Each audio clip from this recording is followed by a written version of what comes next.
Welcome back to another round of Basis Picks.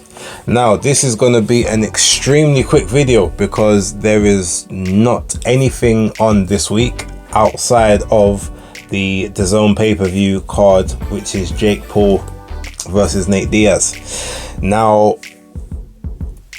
I'm gonna sort of give a very brief summary on that particular fight, but the main reason for this one is there are two female fights on the card, and while that may not necessarily be everyone's potential bag, one of them is fairly significant. Actually, to be honest, they both have significance for different reasons, so I'm just going to talk about those. There is some other fights on internationally. I know, right? Robin Krasnitsky against Najib Mohammadi is a fight that I'm keen to see if I can find a stream for. But that being said, look, let's just go straight into it. Starting off with Shadasia Green versus Olivia Curry.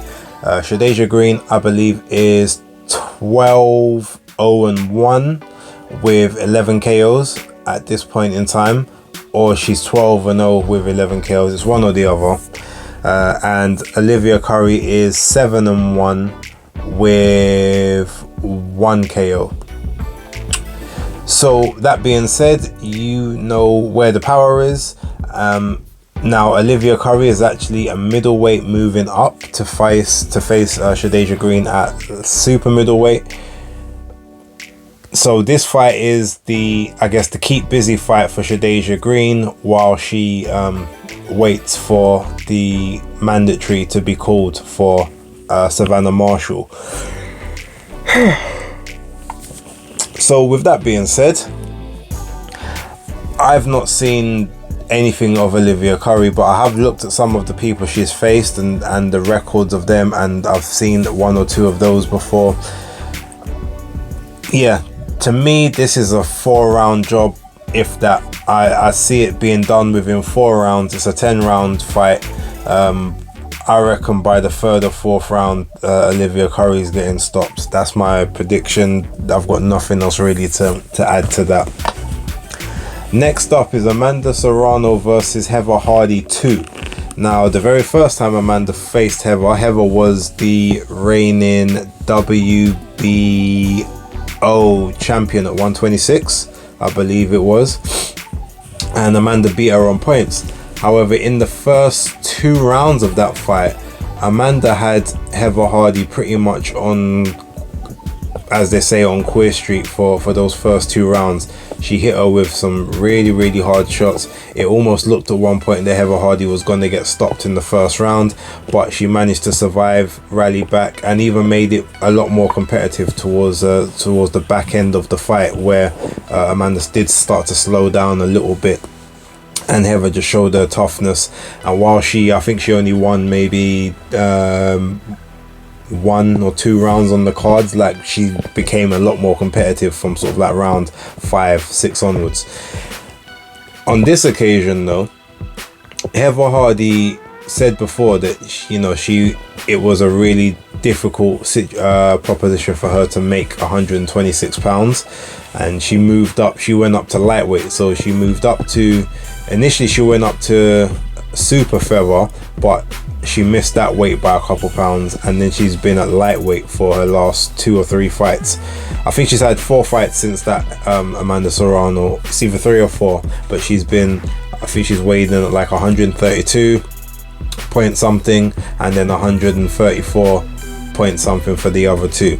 So she's not made featherweight in about 3 years. I think it is now 3.5 years. So with that now, that tells you, and I think, yeah, the fight she had with Amanda, I think, was in 2019, the last one. So she's not made it in 3.5 to 4 years. Now she's going back down to featherweight. Obviously, Amanda did keep a promise to her, saying, if I win those belts, I'll give you a crack, because you're the first person that gave me a shot and started the journey. So it's like her closing out the chapter and basically being, sort of being a woman of her word, for lack of a better phrase. But to me, while I won't say it's a Fury Chisora type situation, it's obviously it's a cherry pick in that sense. It's a hand-picked opponent. Heather, as tough as she is, she's been in MMA, she's been in boxing. Like she's a dog in the best sense of the word, and she will give it her everything. But her making that weight, to me, is going to cripple her for this fight. I don't think she's going to have the same kind of punch resistance. I think if Amanda is going to get a stoppage, it comes in this one.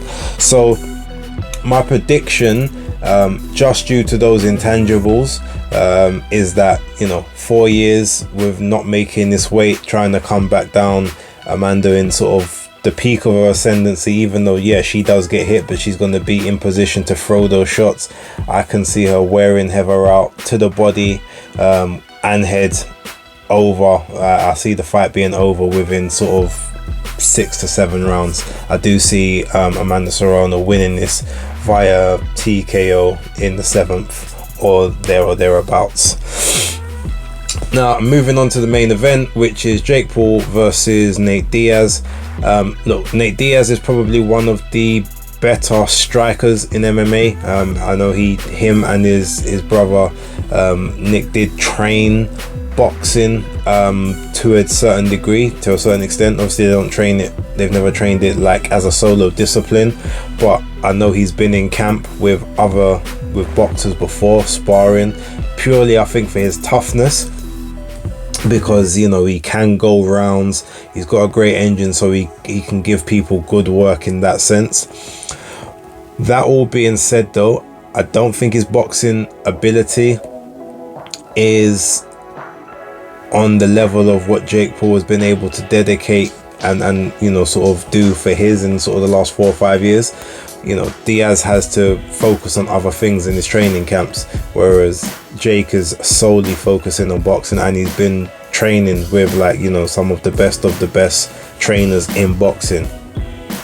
All of that, plus the fact that even though I think Nate Diaz is the slightly taller man of the two, Jake is the much naturally bigger and heavier guy, and punches, from all the bouts I've seen, he punches a lot more correctly than than what Nate does. Nate does seem to slap a lot with his shots, which means that you're not going to get the necessary power on them.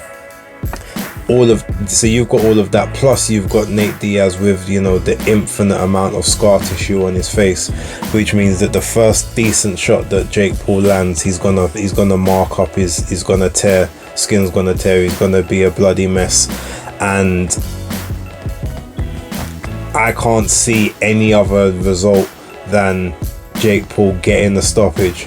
He may not necessarily get a clean knockout, because again, Nate Diaz is extremely tough, extremely durable. Even if he does get dropped maybe once or twice, I can see him getting up and carrying on. But with just a sort of a bloody grimace of a face, just taking taking heavy shot after heavy shot, I can just see a scenario where the ref jumps in and waves it off after, say, it's a 10 rounder, so probably 8 rounds. So by the time it kind of gets to between rounds 5 and 8, I can see the bout being stopped by the ref. So I'm going to predict again for Jake Paul to win this fight via KO TKO, and I'm gonna say it's within 8 rounds personally, but we'll see.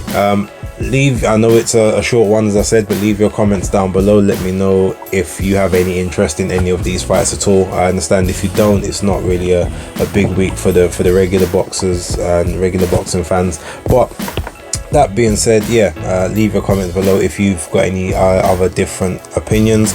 Otherwise, I hope you've enjoyed the video and look forward to more stuff coming up in the following week. But for right now, Spaces Picks, locked.